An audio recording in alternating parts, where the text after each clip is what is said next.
This might very well be the last balling on a budget fragrance video that I'm ever able to do. I've lost more money in a stock market than the cost of a brand new Toyota Corolla.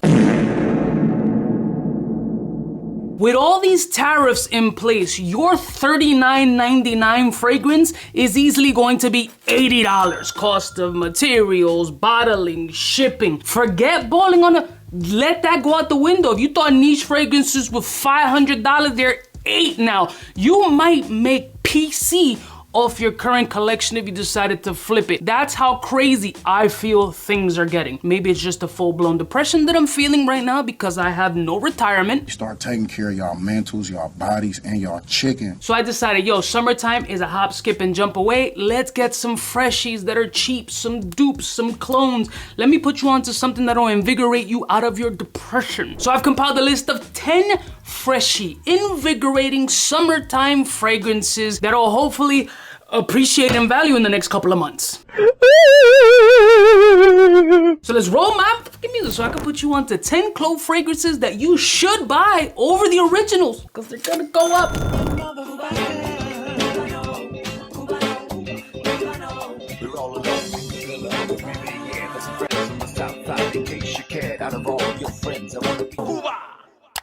Blessing more to my beautiful peoples, you know who it is. It's your boy C to the U to the B to the A. How are you doing today, you moist ball spraying mother?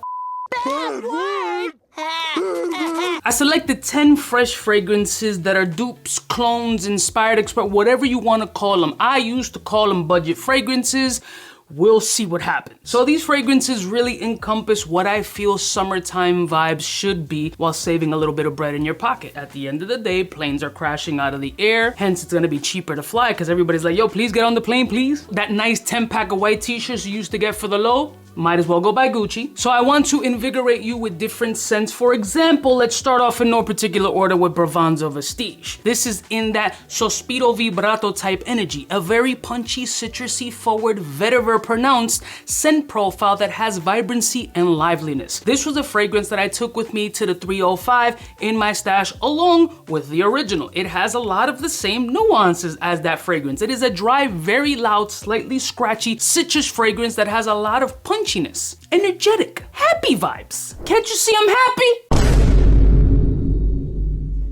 Even in your dreams, I'm gonna be there. This is like if Aventus had a Dominican cousin. Pulls up in flip-flops, extra tight jeans, massive bulge, steals your girl. It happens. So for the price point of about $40, you get that sospiro vibrato energy without breaking the wallet. So this is lingering in that $40 space, but maybe tomorrow it'll be $140. We don't know. Next one. I've put this budget freshie on list for years and it still maintains its sub $40 price point, some places even 25 to 30 bucks. Le Parfait by Armaf, the green Irish tweed and Aventus hybrid. It's kind of a no-brainer scent profile. A combination of both fragrances started off a little bit more Aventus and transitioned into green Irish tweed, and at this point it's more green Irish tweed coming over to Aventus. Pineapple, watery, dewy scent profile, a beautiful green, airy sensation in this fragrance and punches way above its price point currently. There is no original to this fragrance unless you decided to layer on your own green Irish tweed and Aventus, and you still won't get this type of scent profile. It just doesn't exist, but it can be easily worn into the office or to chill. Go play pickleball. Somehow that's popping nowadays. But it's a beautiful lemon verbena-ish energy with a little bit of a pineapple kiss and a black currant energy. Extraordinarily wearable, mass appealing, compliment grabbing. I've definitely gotten compliments off of this, and a ton of people who have purchased this fragrance have also told me that they have as well. For the price point, it's a no-brainer. Why pay more when you can pay less? The next fragrance is super fun and supposed to be in the space of Greenwich by Bond number 9, Grandeur Avenue, London. Peachy lychee. I like that. Super fun, very playful, sweet, unisex vibe for the 5 to 7% women that follow me. Y'all can absolutely rock this. But for the dudes, that lychee element with a little bit of a peach vibe, if you like sweet fragrances that have fresh components, this has it. But at the dry down, it has enough airiness from the ambroxan and nuttiness that really makes it a dope unisex fragrance. There's some women who like to wear freshy fragrances that lean floral but have a little bit of body, so you're kind of getting the best unisex vibe you can from this unisex gem. Very solid performer, not a beast mode. mode, this is something that you may have to apply a little bit heavier, 8 to 10 sprays, unless that's your regular, then go 15 to 20 because you're a savage. There's some elements in this fragrance that give off a mild like Sauvage EDT element, maybe from the ambroxan. That's probably how my brain is triggering it. But the lychee peachy aspect with that airy white floral sensation and a little bit of this kind of underlying chamomile tea-ish kind of vibe is absolutely beautiful. This is not expensive. It's fresh, it's soft, it's a casual wear, easy to be worn into the office without offending, and I have to cater some fragrances to my ladies as well. So you really might like this joint. Next one. LV fragrances are marked up crazy. Like they cater to what they're supposed to cater to, the masses. But for $330, and especially a fragrance like Pacific Chill, just go with the Coastal Breeze by Luciano. Shit's $40 and you're getting a lot of the same DNA. Like I like Louis, I got nice fancy shit too. It's all glorious, right? But you know, there's certain fragrances and certain notes that I just can't justify, especially if I can't find it on the gray market for a low. Now if I could find it for super cheap, then we talking. I think in the space of Louis Vuitton fragrances is either Imagination or Pacific Chill. This joint right here is really handsome, bro. There's an earthiness in this fragrance, along with this beautiful, bright nectar, citron, minty sensation as the notes listed as, but there's a real dryness coming from that peach skin that you're smelling off of this.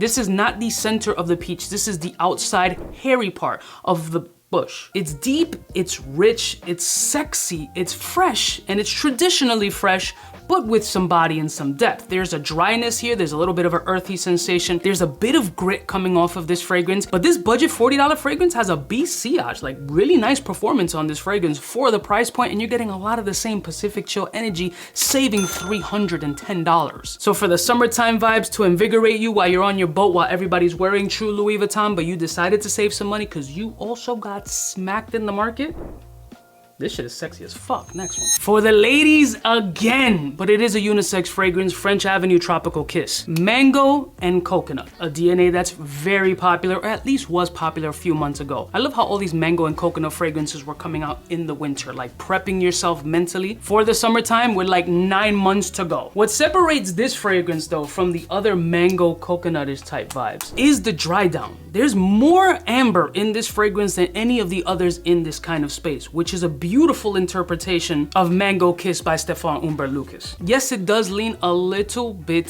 feminine, but I could pull this one off easy. And there's a real softness to this fragrance that isn't overpowering and gives you more of a creamy lotion-ish kind of vibe that I'm enjoying. Like it doesn't have to always be an overwhelming sillage grenade of fragrance all over you. There's a lot of women that don't like that shit, gentlemen. Although I rarely hear a dude complaining about a woman with a heavy sillage. So there is a bias there. I've never complained about a woman wearing too much fragrance, but I've definitely complained about a dude bathing himself in Acqua di Gio or Polo Sport. This fragrance has something that latches onto the skin and makes it really actually warming in a way. Like coconut and mango providing a warming feeling. Maybe it's the whole synergy of like summertime and putting yourself into the occasion of where to wear this fragrance. Maybe it's that kind of element that provides it to me. Because the amber in here provides a sweet, warming, yet transitioning a otherwise freshy summertime fragrance to a little bit of chillier weather. Mango Kiss is a really beautiful mango scent by SHL, but with Tropical Kiss, you're getting a lot of those nuances with a little bit more of a skin senses type vibe, not a huge sillage bubble, at least not off of my skin, but also something that I would absolutely love to smell on a woman's hair. Like there's something about the, is it creepy? Now speaking of coconut, let's bring a little JPG action to the budget conscious Khadlaj Island. Great cheap scent, very good, very close to the Le Beau Le Parfum. This shit is handsome as fuck. Great atomizer on this shit if you care. Date night, summer vibes, vacation, linen white fit. If you're going to a beachside wedding this year, this would be money. You know everybody's getting married in beaches in DR. You're smoking cigars rolled at the bar. Your mama Juana is gonna impregnate your chick instantly, or you're just going dolo to the wedding to potentially smash one of the bridesmaids or even the housekeepers. Them chicks got BBLs too. This is that fragrance. If I were to encompass one scenario for this fragrance, it is a Santo Domingo beachside wedding. Sand in your feet, linen on deck. You got a Chagabana 4-pocket, you know what I'm saying, linen shirt, custom made by old little Cuban with amazing hands. That's what this fragrance is about. Coconut, powdery, sexy fuckboy with some dark woods and a little bit of a sweet Tonka energy. Yeah, JPG on a budget. This shit is picante. The Jordan Belfort of budget colognes, Elysium Clone Imperium by Fragrance World. This shit right here is for everybody who's trying to transition out of Aventus but still wants a little bit of that DNA. Pencil shaving, bright, airy, musky, tart, very masculine, punchy black currant, elegant as fuck. Legit, I think I saw this shit for like $18 somewhere. If I find the link, I'll put it in the description. I guarantee you that no one around you is ever going to imagine that this is like a $25, $30 fragrance. No way in hell. Black currant, punchy, musky, loud, sexy, a little bit extra fruity, very elegant, wildly fresh, versatile as fuck, signature scent worthy if this is your cup of tea. I don't think at any point anybody would find this fragrance offensive in any way, shape, or form. This has a lot of the Elysium DNA, does not have the same potency as Elysium. Let's be honest. We got Elysium is a grenade of performance off the skin and can clear out a room depending how many sprays. This one you can kind of go a little buck nutty and it'll live in that 6-hour space with a decent, maybe arm's length or elbow's length worth of sillage, which is a decent amount of cloud around you, especially for $25 to $30, some $18. If it don't make dollars, it don't make sense. Unless the market shifts and hold on to the fragrance and see what it goes for in 6 months. If the price goes up, then we might have just stumbled onto a new commodity that has value. Next one. One of the best interpretations of Greenlee out there, 𝗙𝗙𝗏 𝗙𝗏𝗏. This is like a go-to cheapie for me lately. Man, I've put this on so many videos lately that it's becoming a thing. Like, it's such an easy fragrance to wear. The right amount of tart, lemony, bergamontous energy, the right amount of dryness, the right amount of loudness. It's an overall freshie that encompasses summertime in a bottle. Maybe it's just the light green apple-ish kind of sour energy that I'm getting off of this scent that's just so wearable. It doesn't have to be fucking complicated. Trying to break down using all these verbs, adjectives, and nouns and shit.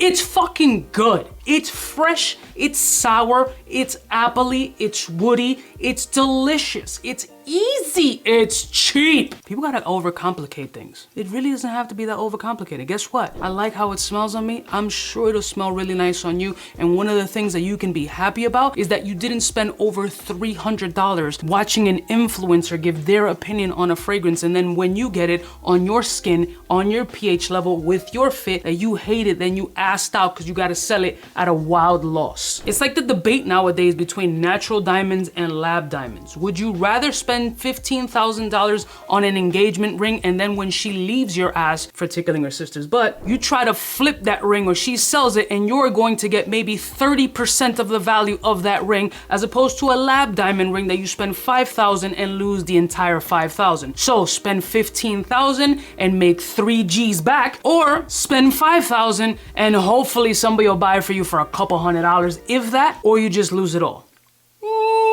Lose 12, lose 5. Shit's good. I saw a TikTok somewhere that inspired this fragrance to be put on the list. Somebody indicating that Blue Talisman got them so much compliments. And that's a ballsy ass fragrance, Blue Talisman, and not cheap at all. So you can go the Lattafa Art of Universe vibe. There's some of these TikTokers and rappers and shit that are really getting onto these niche fragrances. Now, some of them lists are questionable, but hey, to each their own. But when you put a fragrance like Ex Nihilo's Blue Talisman in there, you spitting some shit. This fragrance for me is a fruity, gingery punch. It's got the right amount of spiciness, almost has this undertone wasabi airiness, that kind of spice. I don't necessarily mean like punches of black pepper or like Tabasco. I'm talking about wasabi-ish energy. You take a bite and that shit opens your entire nasal cavity like you just had a balloon stuffed up there. But then it has this core pear-ish kind of note, as the notes indicated, which I can kind of pick it up, but it's not 100% pear. It's more like a sweet fruitiness nature that deviates from it being candy and has a little bit of like a watery essence. Then in the midsection of the fragrance, you start to get a little bit of a spearmint action out of this scent. It's a little bit on the drier side, but really nice performance and extraordinarily easy to wear. One of the caveats of this shit is that Blue Talisman is a little bit more rounder and bolder. It's a little bit more denser and has a better sillage bubble. That's true story. This one's performance is slightly above average, but maybe in the summertime, we're gonna see what kind of true fresh energy we're getting off of this and how much of that fruity accent comes out to complement your overall fit. But this shit right here, Art of Universe, really fucking solid. Now finally, this last fragrance kind of has a trilogy inside. It caters to the fuckboys, it caters to the blue 𝗙𝗏𝗏𝗏 fans, the ones who like the Dior Sauvages, the Bleu de Chanels, the Aqua de Gios of the world, the Versace Dylan Blues. If you want kind of like a tribrid or quadbrid, hitting all those facets, also having a signature scent-worthy profile, then Catalyst Shiyaaka Blue might be an option for you to check out. This is kind of the easy office scent. This is a blend of fuckboy transitioning over to having a true job with benefits, but also keeping their youthful style energy. It's kind of traditional blue fragrance that works. It's one of these fragrances that almost smells like black ice in a car. Now that's a nostalgic ass smell. Like if you see a dude pull up with a little black tree, black ice on it, he's a dick, has done time, or is just stuck in the 90s. It's a real sorbet-ish lime energy. There's this kind of mix between Italian icy and minty garnish in this fragrance with overall blue 𝗙𝗏𝗏𝗏𝗏𝗏 salty energy. It's extraordinarily clean, very wearable, and encompasses all the DNAs that you're looking for in summertime freshies without the price tag. Now, is this gonna blow somebody's socks off? It could. Some women like simplicity, some women like comfort, some women don't like the overpowering sensations, and freshies are one of the most complimented fragrances, period. Now, since this doesn't specifically lean Dylan Blue or Versace or Aqua de Gio, it's kind of a tribrid situation. You're not gonna have the, oh, you smell like my ex type scenario. You're gonna have that pleasant, took a shower, not overpowering, but smells good, gentlemanly type vibe. He's a good soul. He can meet my parents. My dad isn't automatically think that he's a street pharmacist. You know what's funny? That's the first thing that my father-in-law thought of me when he first met me. He was like, he's Cuban, he's definitely a drug dealer. And I was wildly offended by his accuracy. Oh my God, bro. Oh, hell no, man. I was out here. I love y'all mother suckers from the heart. What is that signature cheap freshie that you want to get your paws on before prices go up, up, up? And the fact is, the majority of these fragrances all come from niche-inspired luxury brands. You can spend $300 or $400. I'm not here to pocket watch you. If you want those originals, leave it in the comments below. But for those whose pockets are rabbit ears right now, these are amazing options without having to spend the niche price point. I'll see y'all snitches next time. You know who it is, biggest in the game, Smooches. Hey, for all the chicks that got dead in the penthouse suite on top of my mom's crib. It's nonsense you never get in. It's nonsense that you would think that you would.